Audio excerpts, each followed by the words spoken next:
Balor of the evil eye, Balor the smiter, Balor of the piercing eye, Balor the blighter, Balor of the crimson star, Balor the defiler, Balor of the demon star, Balor the beguiler.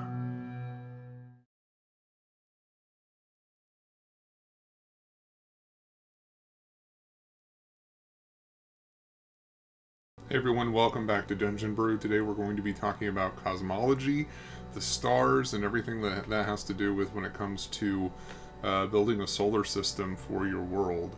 I know that this is probably something that a lot of people don't really think about when it comes to world building, but it's something that always has kind of excited me with the idea of basically creating a world and then placing that world within the larger context of a universe.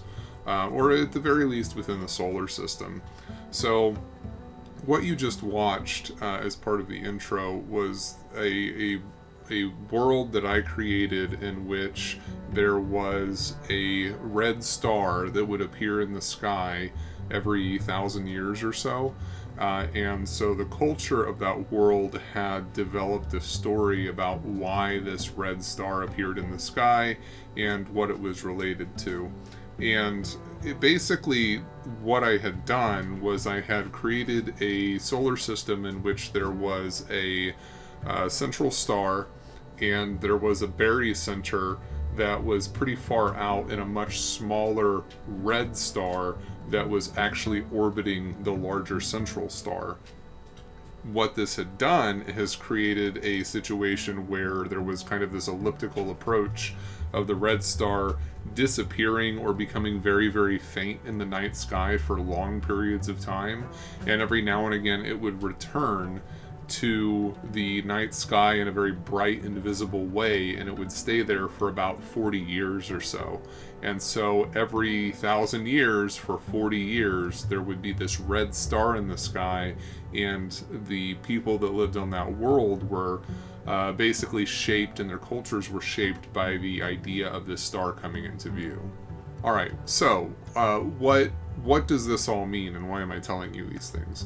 What I'm wanting to point out here is that basically we have, I think sometimes we take for granted on our own world, the stories and the tales that we have about various celestial bodies that exist. So, you know, in Greek and Roman mythology, that's where we get the names for many of the planets that are visible. We have constellations that are visible, and we have stories for those, and we have stories of people who were regaled or renowned, and they eventually became identified with constellations in the sky.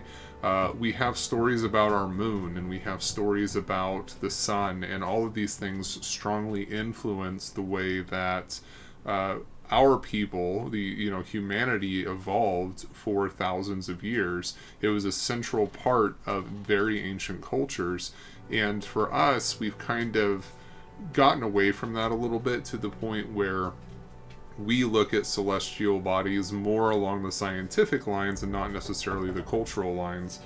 So what do we want to look at for this, if you're building a fantasy world, is trying to restore some of that culture, some of that mythology, some of that sense of the mystery that exists in the universe that isn't necessarily solved. And there's still a great deal of that for us, but again, it's kind of that scientific curiosity rather than a mythological or divine style of curiosity, I think. So what I used in order to try and develop the world that I had created in particular was a game, actually, and it's called Space Engine. You can find this on Steam and probably a few other places as well. And what it does is it's created this kind of map of the stars that you can go into, and you can go and find yourself a star, and then you can find planets that orbit that star. You can add planets, you can remove planets, you can change the temperatures of them, you can add stars, you can add moons, you can do as many things as you want to do when you start creating your world. I found it a very helpful tool just to kind of get creative and be able to land the camera actually on the planet and then look at the night sky from the perspective of the planet that I had landed on. But you have to be careful when you're considering adding some of these things in here or changing the way that the world works, because there are definitely effects that are going to occur for the world that you've created. And those effects are dependent upon some of the celestial bodies and the celestial objects that you choose to include in the world that you're creating. So I want to talk about some of those options, because I think that really when it comes down to world creating, this is what is exciting. This is what is fun, is getting in there and trying to create a world that is not necessarily just an equal to Earth. It's like Earth in the sense that it's habitable, but that's oftentimes where a lot of people want to end. And this is kind of the mishmash between sci-fi and fantasy that I think is missing a lot of times in fantasy fiction. You just don't see it very much in the fantasy worlds. Most of the time they are so Earth-like that it's difficult to tell the difference. There are some notable exceptions. The Dragonlance world of Krynn, they have 3 moons. And that was one of the first areas that I really explored when I was younger, or one of the first, worlds that I really explored when I was younger. And it always fascinated me that there were multiple moons that existed. And it's not unheard of. It's not something that would be strange for us to have more than one moon around Earth. And many of the planets in our solar system have multiple moons. But when you're considering adding in multiple moons, you just have to pay attention to some of the effects that might occur. I mean, the most obvious one would be the tides. The tides would be much more complex. It wouldn't necessarily be the way that our tides work, where it's very predictable because we have one moon. It might be much more different. It might actually affect a number of other things, like how fast the coasts erode, what the life cycles are like for marine life. It may actually affect, depending on the sizes of the moons, it may actually affect the volcanic activity. And then it's also going to affect what the night sky looks like when it gets dark out. Because like the Krynn moons, they don't necessarily have to be that same kind of white, pale yellow that we associate with our own moon. They may have rocks that are reflect a reddish light, like again the Krynn moons. They could be more yellow, it could be more gray, it could be something to where there's not really much reflective material at all, and so it almost appears as being kind of a blackish color. And then because the moons may not necessarily orbit at the same frequency, you may have moons that appear in the night sky at times when other moons do not appear, or you may have times with multiple moons appearing at the same time in the night sky where they eclipse each other, where you're having multiple eclipses of them going over the top. You may have more frequent solar eclipses depending on where the moons are located and how their orbit cycles occur.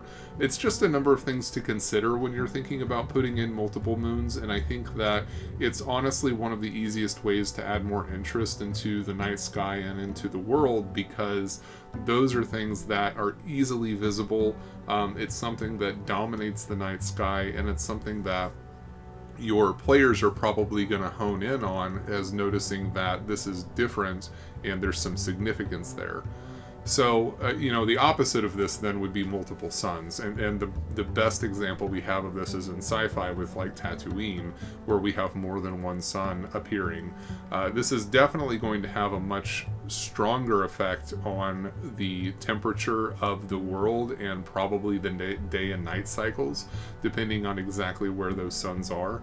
Keep in mind that most of the time, if you have 2 stars in close proximity, and this is true of even larger planets and moons and things like that, but particularly with suns, there's a barycenter, and a barycenter is basically a location somewhere off-center from the, a given sun or a given planet or object, well, a celestial body, there we go. So what a barycenter is a central point where the gravity is kind of centered between the 2 large bodies. So the barycenter, even for the Earth, is not the center between us and the moon.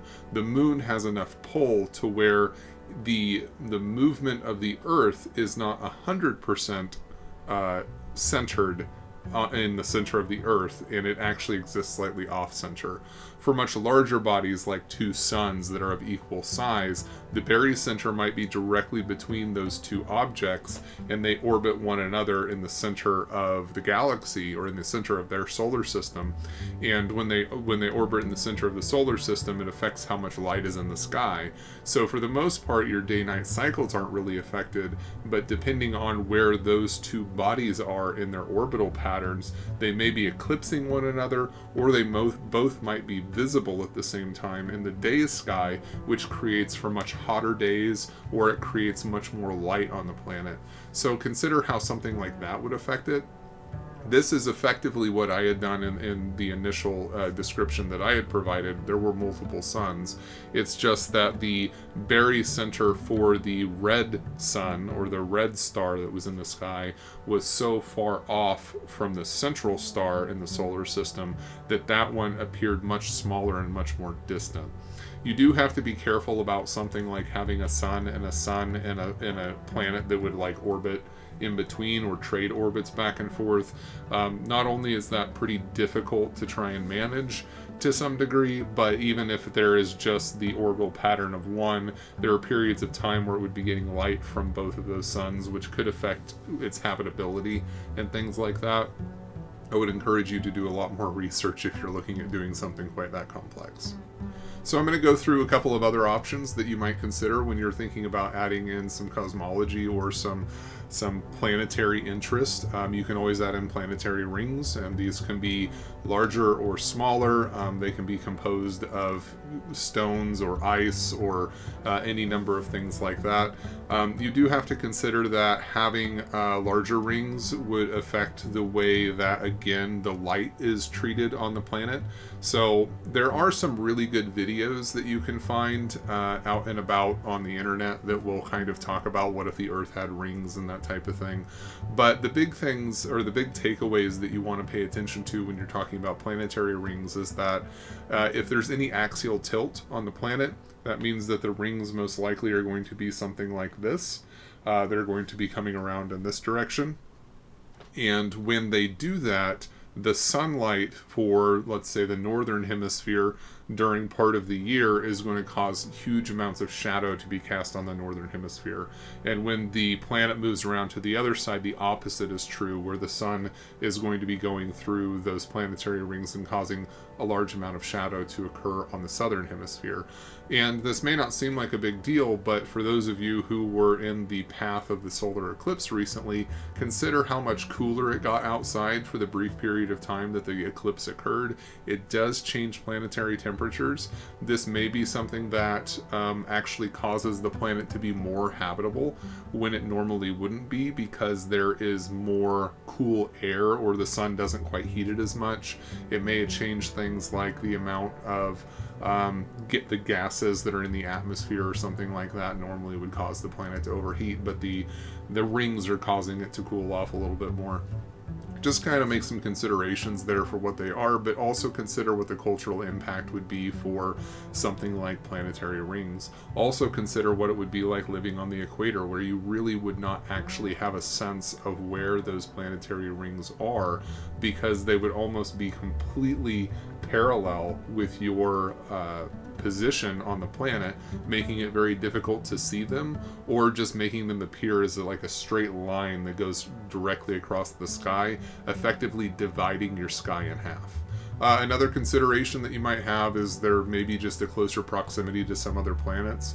So we could be closer to a gas giant, such as Jupiter or Saturn, where there is strong gravitational pulls, and those things can do the same things as having multiple moons or larger moons in close proximity, more volcanic activity, more tectonic movement, making the planet more unstable just in terms of safety. And this could cause some changes in the way that habitability occurs.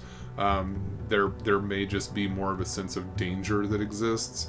And not to backtrack too much here, but in terms of the planetary rings, that is something that would also increase the number of meteor showers that occur and that type of thing as well, which would also impact things like surface life if there's meteor showers that are occurring too often, and it may cause for extinction level events or that type of thing to occur a little bit more frequently. But returning to the gas giant, one of the other considerations is that gas giants actually have really powerful radiation belts that exist around them. So if we were too close to a gas giant, we might be under the effects of radiation more often, which would have strange effects on things like the evolution of life or technological development, because the radiation has interference with other things. It might make sense that radiation affects the ability to generate things like electricity, which is why your planet has all these strange mutated creatures that run around, and there's no ability to advance technology because there's no access to things like electricity. Something else you could consider is putting in like a nebula within relatively close proximity. It could add a ton of light to the night sky. It might affect things like when people are more active. You might consider doing something like this to offset the idea of the dual suns. It's really bright and hot during the day, but there's this nebula that exists that provides this soft, cool light during the evenings and at night. So there's more activity that occurs at night and not as much activity that occurs during the day, because the day is hot and uncomfortable and the night is cool and relatively bright, which allows the people that exist on that world to still be productive. But nebulas in general are actually pretty fascinating and beautiful things, and that can inspire a lot of cultural significance, spirituality, art, all kinds of things like that. It may affect the way that the aesthetics for specific cultures develop over time. Do try to consider things like that from a cultural perspective, because that's really kind of where the heart of this is how does a people develop their stories, their art, their belief in what is beautiful and what is not, and sometimes a lot of that is affected by what they see in the sky. So a couple of things, now that I've kind of gone through some of this stuff, just a couple of things that you probably want to avoid if you're considering this, or things that you just want to keep in mind. Be careful about including too many of these. I think that one or two of these for the most part is probably going to be sufficient. If you do too much, it becomes overly complex, and it's really tempting to just kind of cram it all into one world that you're making, but it kind of distracts not only from all of the things that exist that you've chosen to put in there, but it also is going to be distracting from whatever your main story is supposed to be, and it may cause some confusion or distraction in terms of just what it is that you're trying to accomplish with your world or with the story that you're telling. You also want to pay attention to integration over information, so don't just kind of lay this out for your players in a way that is going to overwhelm them with all of the details. Just integrate it into your story. Just make it part of your general descriptions, add it into the prose whenever they're going to a specific location. So it can be just as simple as, the first night that they're really involved in the world, or they've camped outside. Just say, yeah, you're laying there and you look up at the night sky and you can see that the purple moon is soaring overhead, bathing all of the landscape with a dull purple hue. Allow those moments to kind of arise naturally as things go through. It's not necessarily that you're hiding the information from your players initially, but help to remind them of this, just in the general sense that these things are different, and let them participate in the world by experiencing them through the character's eyes. One of the things that I think sometimes gets a little bit distracting as well is that there is a tendency to kind of neglect how this impacts things like I was talking about initially, which is mostly culture. But culture, art, mythology, all of these things are going to be impacted by what is in the day sky and the night sky, what you see when you look up. And in our modern world where we spend so much time inside, we don't necessarily always pay as much attention to the sky as our ancestors did. And that's something that is going to be every single day for these people. When they go outside, they look up at the sky, they see the rings that are encircling their planet, they see that there are multiple suns, they see that there are multiple moons, they can see that massive planet that dominates the sky on one portion that is always visible, that has these strange hues and becomes more visible during certain times of the year. Pay attention to those things. Pay attention to how that would affect a culture, how that would affect the way that they view the world. Pay attention to what that can do for storytelling narratives and what it means for ritualistic or religious practices. And then I think one of the last things that I want to leave off with is pay attention to how this affects things like astrology, constellations, divination. Those are all things that were very major in our culture for hundreds and thousands of years. So think about how what positions that astrologists or diviners might have depending on what the night sky is. Think about how this would affect things like prophecies and the way that different events occur within the world. Maybe this has something to do with the way royalty is chosen, whether or not there is a particular alignment of the moons in the sky, whether or not during this month there have been 3 solar eclipses as each one of the moons passed in front of the sun. Those types of things I think are going to be really interesting, and they can result in very rare cosmological events. So again, pointing back to the recent solar eclipse, it's not something that happens it's something that happens frequently enough, but it's also something that does not happen in every part of the world at the same time. So the next time that we're supposed to be getting a solar eclipse for, where I'm at is sometime in the 2040s. So it's going to be about another 20 years before that happens.